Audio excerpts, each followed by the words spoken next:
Do not pour down chemicals down sinks and toilets.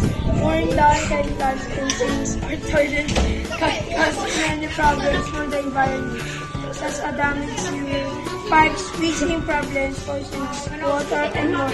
Use eco-friendly products that does not contain toxic chemicals. Remove pet waste. Pets produce waste that can get washed up yards, parks, or lawns. Bury or compose the pet waste to avoid being constantly washed off by the rainwater and reduce the risk of infection and illness. Use safe products whenever you can. Replace the hazardous products with the eco-friendly and safer ones. This can reduce unhealthy chemicals that end up in our water. Reduce water use. Conserve water or lower water usage when you're brushing your teeth or washing your face. If you're washing your fruits or vegetables, use a pot of water instead of running the tap. Recycling and disposing trash properly reduce the amount of trash being dumped into the environment. This also reduces water pollution to our environment.